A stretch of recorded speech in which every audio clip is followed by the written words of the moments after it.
Hello and welcome to Fungos and Fastballs, the podcast of baseball history and trivia. I'm your host, Jerry Dines.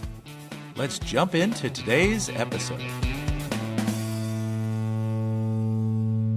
Well, when we spoke to Joe Price on our interview with him about a month ago with the Baseball Reliquary, the California-based Alt Hall of Fame and Museum, after the cameras stopped rolling, we asked him, I think Brooke asked him specifically, hey, what other stories would you want told on a podcast? And he immediately told the story of Ralph Carhart and the Hall Ball. And immediately I was so fascinated after hearing it, I went out, I got the book, if you see it on the camera, if you're on video, and reached out to Ralph. And we are excited to have Ralph Carhart today.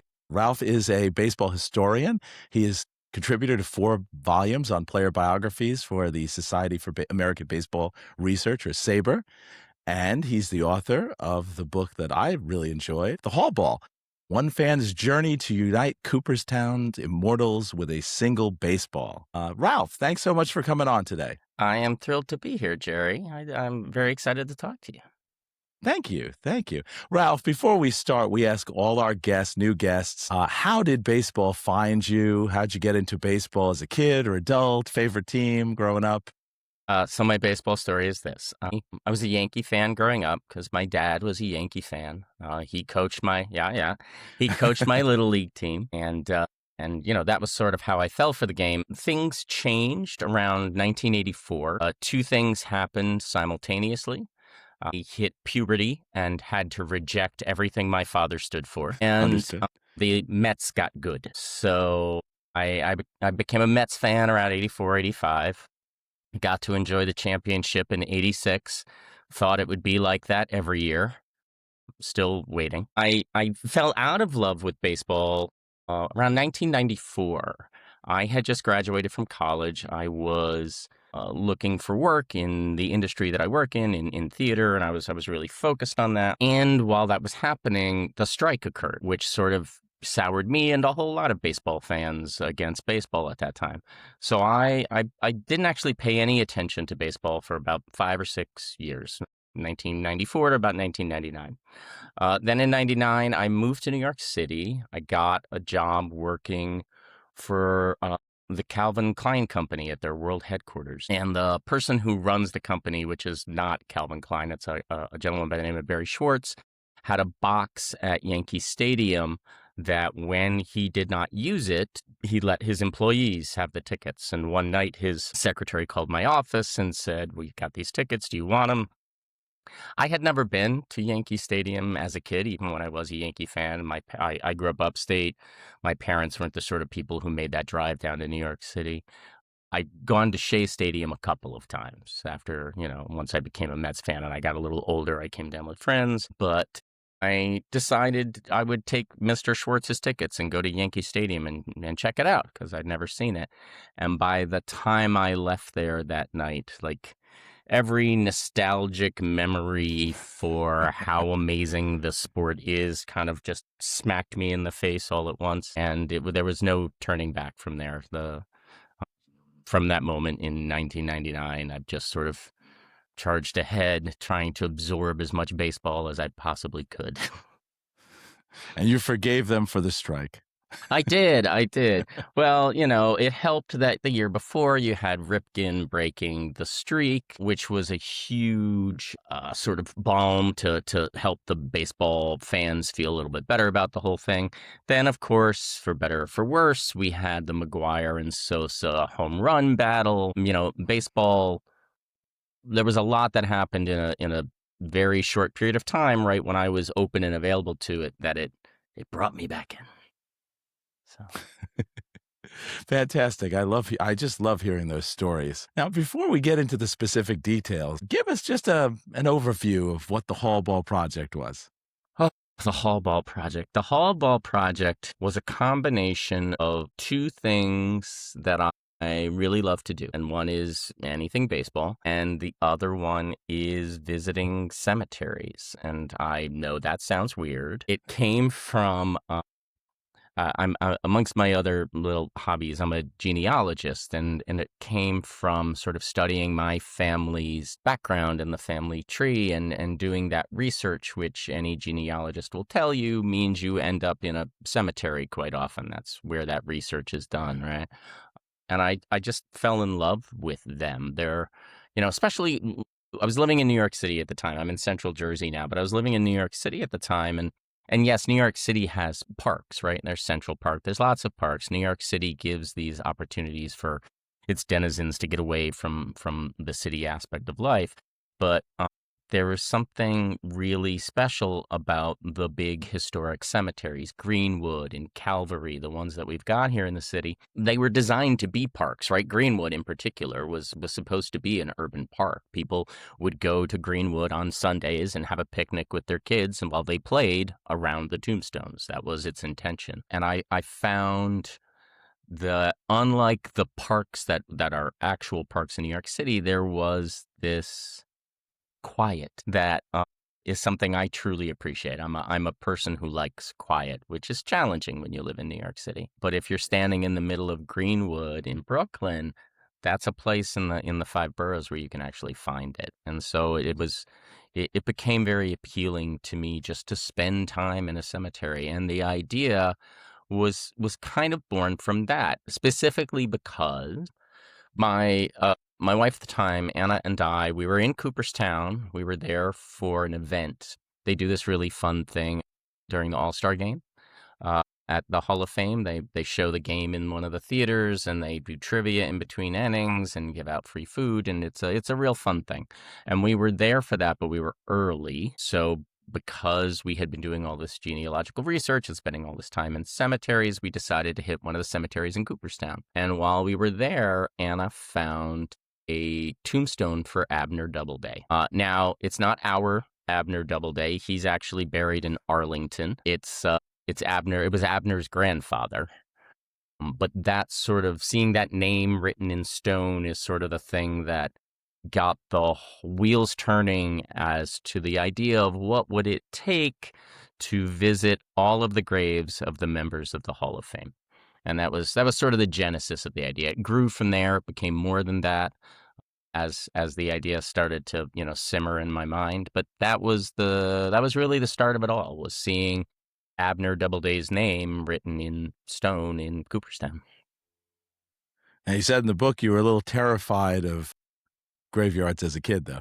Oh yeah, sure. Well, I mean, all kids have that terror, and I had, I had a large family, and one of the unfortunate side effects of having a large family is you go to a lot of funerals, right? So I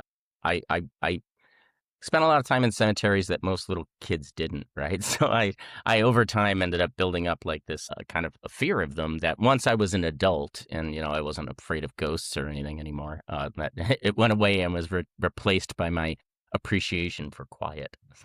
Right. There's a little known fact about me that I actually used to work in a cemetery. Oh, yeah? What'd you do? Did you work in the office? I worked in the office. Yeah. Yep, I did. It was a Jewish cemetery, so that is a different level of respect for the grave sites than some other cemeteries. It was interesting. One of the things that I wasn't really thinking about when I started the project and I discovered along the path is how each one of those cemeteries has its own identity, has its own personality, and how much the front office staff shapes that, right? Like their attitude towards the work they do is really, it reflects in sort of how the cemetery presents itself to the public. There were times in which the cemetery workers were extraordinarily helpful to me in the project, and there were other times when it wasn't like they were trying to get in my way, but they didn't really care. I wasn't family, right? Like that's the big thing. When you walk into a cemetery and you say, I'm not family, but I'm trying to find this thing, it they look at you funny. The one that was the hardest was Don Drysdale. Drysdale was not buried. He was cremated.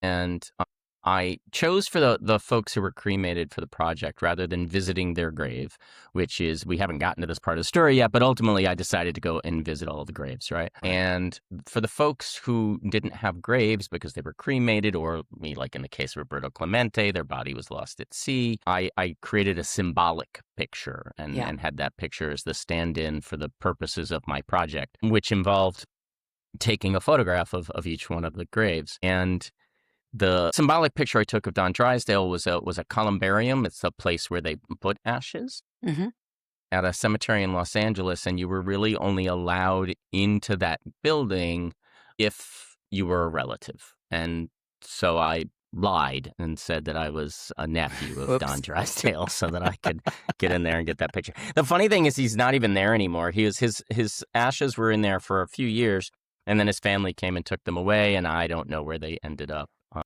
But that was the spot I picked for him. So there were a few times. How dare you keep me, Ralph Drysdale, out of visiting my uncle, my favorite uncle of all time. Yeah, there was a little light criming that occasionally went on over the course of this project. A few cemeteries that were supposed to close at sunset, but I was only in town for the day and needed the picture, so, I kind of went over the fence, a few of those. Rogers Hornsby was a particularly one where you literally had to get up and move a fence that said no trespassing to get to his grave. Oh, no. So I'll ask you a question with that. Did you always have a shovel with you? Just no. I almost never. No, I don't mean had to dig anything up. No, I don't mean that. Just some of the tombstones I noticed were covered. Oh yeah. Dirt There and was. stuff, and you I had to definitely uncover 'em. had. Gosh, I would think that Yeah, I wasn't going the other way. I kept. I kept brushes and things in the Okay. car. I tried to limit them, though. I learned a lot over the course of the project about what it is to maintain and restore gravestones. And, you can't just, if you're trying to clean a gravestone, you can't just like walk up with a brush and scrape at it, right? You're ultimately going to wear it away. There's very specific cleaning techniques. So I tried to minimize when I actually made physical contact with one of the stones, but sometimes over time or whatever, the weeds had grown over it. There was dirt on it, and I had to kind of clear it out just so you could see the name. Got it. Okay, I'll be quiet now. So you decide to visit all the grave sites here of Hall of Famers, but not just visit them. Right. You decide to take a picture. Right. So I got home from, having this inspiration in Cooperstown and started to do a little research. And I had discovered that this idea that I had of visiting all of the Hall of Famers was not unique. There were plenty of other guys who'd done it. One person in particular, a gentleman by the name of Stu Thornley, who had a whole website dedicated to it. And so when I discovered that, there was, it was helpful because it meant that the research to find all of these guys was going to be pretty easy because someone had already done. But it also meant that what I was creating was not unique, which is, as an artist, I'm a playwright and a writer, I'm more than fine with having my work be an homage or have a reference to, but I always need for it to be unique in some way. I need it to be mine. And so I needed to come up with some way to make this idea mine, since other people had already done the initial idea. And the idea that I came up with was that on that same trip to Cooperstown, Anna had spotted in Cooperstown, there's a little ballpark called Doubleday Field. It was a WPA project. We can thank President Roosevelt for its existence. And running next to it is a little creek. And sometimes when the teams in there hit a foul ball, the ball will go in the creek. And Anna had spotted that there was a ball in the creek, and she went down and got it. And I decided that what I was going to do to make my project unique was to take that baseball, which had this Cooperstown pedigree in my mind. Although, funny enough, if you look at it, it's not a Major League Baseball. It's like a baseball that they use for like American Legion in college games. Right. But I had decided that it had this Cooperstown pedigree, and what I was going to do is I was going to take it around to all of the graves, and I was going to photograph that baseball at all of the graves, so that when I was done, I had a single baseball that had visited all of the deceased Hall of Famers. And that, of course, then led to the next step where I said to myself, well, why stop with the dead ones? Why not try to get the ball photographed with the living guys as well? And that was ultimately what the project became, an attempt to photograph this one baseball with every member of the Hall of Fame, living or deceased. Now, at that point, I think let's see, by 2018, I guess because this was an 8-year project, right? Yeah, about 8.5 years. I started in 2010, and I essentially finished during induction weekend of 2018. There was one more And I little think you say in side your trip that came about, but the bulk of it was done by a Hall of Fame inauguration 2018. right. So an immense project. I think you say in your book at that point there were 323 Hall members. Mm-hmm. That Correct. includes players and pioneers and managers and umpires. Mm-hmm. Yes. And what, like 77 live? Yeah, I think in the end I Live members? photographed maybe it was about 80 of them living. There's always somewhere between 70 and 80 living Hall of Famers at any one point in time. And it was somewhere around 77, 78, somewhere in that ballpark, yeah. How quickly did the genesis of the idea to get living members in the project, was that pretty quick, or? I would say that by the time I had finished my first real cemetery tour, the whole thing began. I say in the book how one of the reasons why the project actually happened was because I lived in New York City, and there were a lot of Hall of Famers that were buried in the New York City area. If I had been if I lived in North Dakota where there are 0 Hall of Famers buried, I probably never would have done this project, right? But I lived in New York City, and that gave me a huge head start. So probably by the time I finished the New York City tour of the folks who were buried here, I had the idea to include the living guys. It was relatively early that I had the idea to include them. What I didn't know was how I was going to do that. I had no idea how to access these guys, but Right. I was going to give it a shot. So how did you access them? I started looking through the newspaper online, to see when baseball card shows would be happening, and they would have guests who would be making Hall of Famers who'd be making appearances. I met the promoters for the baseball card shows. I told them about the project. Most of these guys are collectors in their regular life. This is a different kind of collection, and they were really jazzed by the idea. So a lot of the photos of the living guys came from the baseball card shows. The promoters kind of let me go backstage after the signings period was over and get my photos that way. The first photos actually came about because I was a year in, and I was going to induction weekend specifically to go into the Hall of Fame to tell them that the ultimate goal of the project was to, when I was done with the ball, donate it to the Hall of Fame and have it become a part of their collection. So I told the Hall of Fame about what the project was, and I tried to see if they would help me get access to the living guys. I figured, since this was a thing they were going to end up with, they would be keen to sort of help me make it happen. But I was very wrong. Right. The Hall of Fame doesn't really do anything to help fans connect with players, not in an individual way like that, right? Like the Hall of Fame will schedule events and stuff with Hall of Famers, and you can buy a ticket. But making those one-on-one connections, it's not really a thing the Hall of Fame does. And I understand why. There was a period of time where the Hall of Fame was a little loose about respecting the space and the private time of the members of the hall. The regime that took over after that sort of changed the mindset and started respecting the players' privacy and their space in a way that hadn't before. And the end result of that was that you suddenly saw a lot more of the players showing up at induction weekend. But I asked the hall if they would help me, and they said no. But the woman said, but this is induction weekend. Just go outside and you'll see somebody. And I stepped out of the Hall of Fame, and literally right across the street, sitting at a table signing autographs, was Yogi Berra. And so I went over to Yogi, and I got my first photograph of a living guy, and it went off from there. Now, this often isn't free these days. Yes. So I know taking a photograph will for often some of them you had to make money. donations or...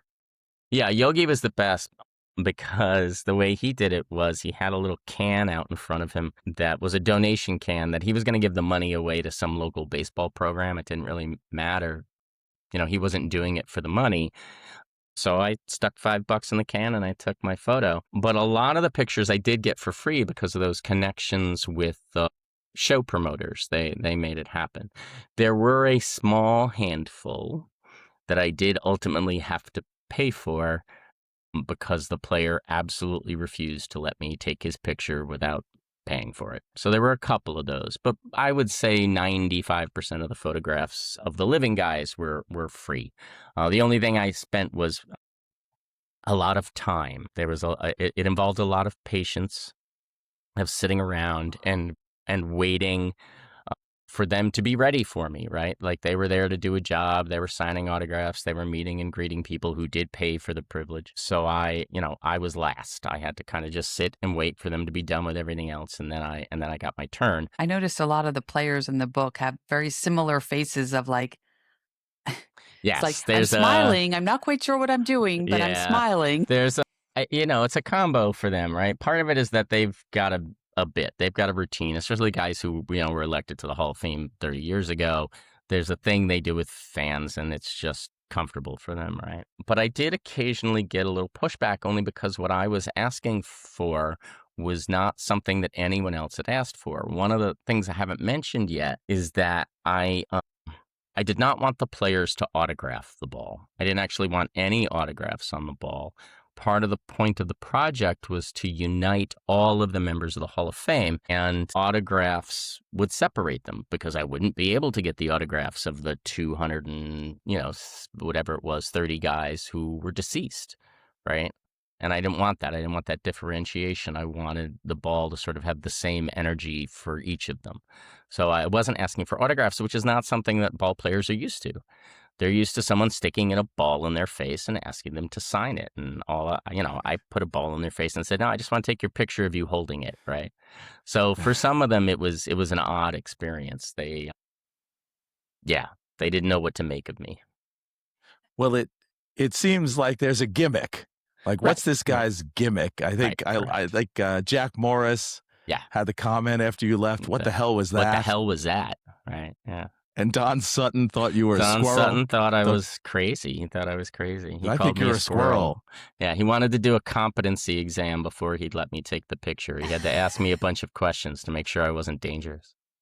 That's funny. That's funny. I think one thing a lot of the photos had in common were coffee pots in the background. Yeah, there was a lot of that.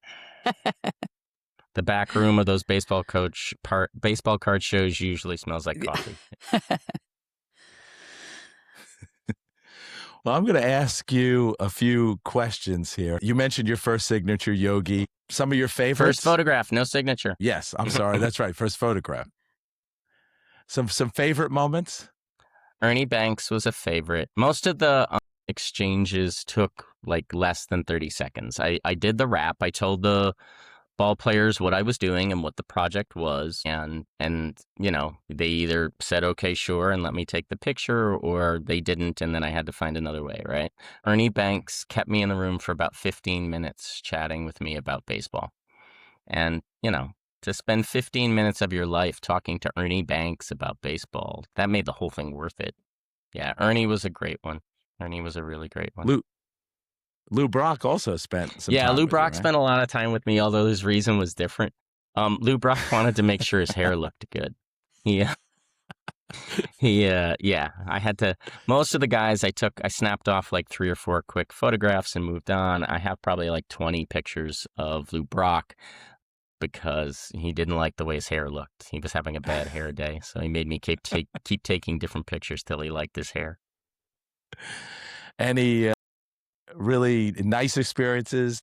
It seemed to me from reading your book that sometimes the personality of the player that you can imagine on the field came out in some of your descriptions. And so there were some nice ones and there were some crusty ones. Yeah, there were definitely some crusty ones.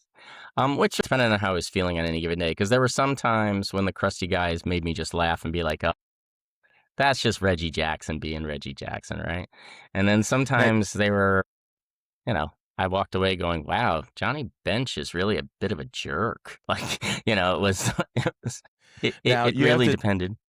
You have to specify more. So first of all, Reggie took an initial photo with you. He did, and he held the ball Or- in a way in which his middle finger was pointed directly at me. And I loved that photograph. I wanted that photograph so bad. I would have done anything for that photograph to be in the book. His manager took my phone away and made me delete it, and I had to take another photograph. So that was Reggie, who, that one was fun. Johnny Bench was just in a surly mood that morning. I don't know what it was. But I did my pitch. I explained to him, what the project was and what I was trying to do. And he and he looked at me and he said, "So you're that kind of asshole then?" And I had no idea what else to say. So I said, "Yes, Mr. Bench, I am that kind of asshole. Can I have the photograph?" Which he did. He took the picture. Have any of them since then said they read your book, or did you send them your book? No, I haven't sent one to anybody, and none of them have mentioned that they've read it. It's interesting. I did bump into one. I spent a couple of years after the book came out going to induction weekend and trying to sell it at the tables there on Main Street.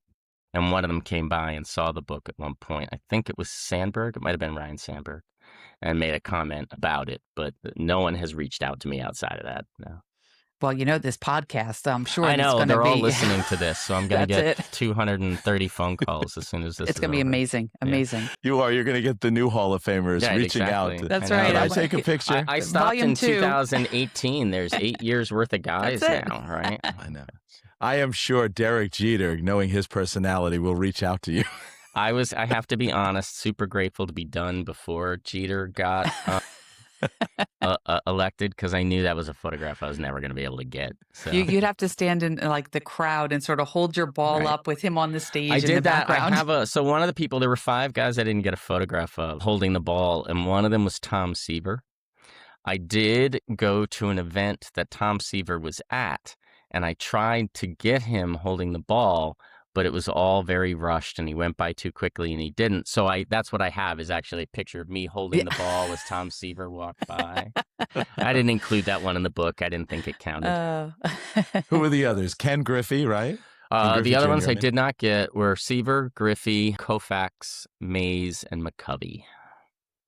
Were they just hard to get to? Yeah, they were just hard to get to. They were, they didn't do public appearances.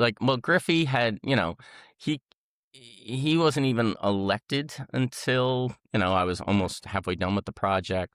So I had a shorter time span with him. The other guys just, Koufax doesn't do baseball card shows. Willie Mays used to do like one a year in San Francisco, but, it wasn't like I could get out there to do that. They were just guys who did not make public appearances in the way that the other players did. And I tried reaching out to them. I wrote letters and stuff, and the Nancy Seaver, Tom's wife, wrote me back after I wrote them, and she said, "Your project sounds very interesting, but I need you to know that Tom is getting sick and is not really doing public things anymore, so you're never going to get this photograph from him." And in fact, I didn't. And it was really Tom Seaver that sort of inspired me to wrap the project up, right? Because the Hall of Fame elects new members every year, and so this project could go on ad infinitum. But I didn't want it to, and so I decided in 2018. By that point, I had gotten all of the deceased players, and I had decided that I was just going to give it one more shot to try and get the living guys. And it was Tom Seaver's death. It was understanding that, for guys like Willie Mays and Willie McCovey and Sandy Koufax, I'm considerably younger than them. I could simply just wait it out and get the photograph of them on the other end instead of this end, right? But when I realized, when it reached that point in the process, that was when it stopped feeling like this respectful thing that I was doing and started to feel ghoulish, like I was just waiting for these guys to die. And I didn't want that. So I decided 2018 was it. I was going to get whatever I could from the new class from that year, and I was calling the project done. I don't regret it. I don't look back. I've had lots of really great vacations in the last 8 years that weren't centered around cemeteries. So it's a nice change of pace. I can't even imagine a nice vacation. Yeah, you got to go to Hawaii. So I did. There was Alexander Cartwright's buried in Hawaii, and so that's right. I saved him for almost last, so that I could have that big trip be like a. Did you stop and see Did you stop to see Charles Lindbergh's non-baseball grave there, too? I did not. I did not. Yeah, you had mentioned some people passed away during this process, specifically like Ralph Carhart, who, as a Mets fan, him a longstanding broadcaster, really moved you. Yeah. Yeah, it was, especially, the ones that I did get to photograph before they passed. It became a really powerful experience, right? To realize I had a moment with these legends before they left the world, so... Now, I won't ask you who the meanest was, but let's say crustiest. I know 2 people refused once or twice, and then you finally got them. Yeah. The crustiest was actually Jim Bunning. He, even ruder than Bench, right? Like, yeah, he was pretty cold and pretty harsh. We probably could have chatted another hour with Ralph, but sadly he had to go. I did want to wrap things up a little bit, finish his story. I love the story in the book. Go read it, check it out. Often the players' personalities especially echo their reaction to Ralph. Randy Johnson and Bob Gibson, for example, 2 of the most intimidating pitchers of all time, actually turned Ralph down for the picture on the first ask. But happily, Ralph was persistent, got the picture after all. Good job. I did want to wrap it up by mentioning what happened to the ball after this tremendous 8-year endeavor. Initially, Ralph mentioned he had hoped to donate it to the Hall of Fame in Cooperstown with his photos so they could do an exhibit, perhaps a kiosk, so people could pull them up and see these wonderful pics. But the Hall declined his donation, and Ralph was understandably saddened by this. Happily, enter the Baseball Reliquary Museum in Whittier, California, that we've discussed on a past episode. They were more than happy to accept the Hall ball in their collection, and the ball found a home. That's our show today. Coming up next Monday, we debate a ranking of the top 10 Major League Baseball catchers of all time. That's bound to be good, I think. I want to thank Ralph so much for being on the show today. I loved his book, and his interview meant a lot to me. Thanks always to Brooke, my producer. And shout out especially to our daughter Morgan, who's been keeping up and assured me she'd be listening.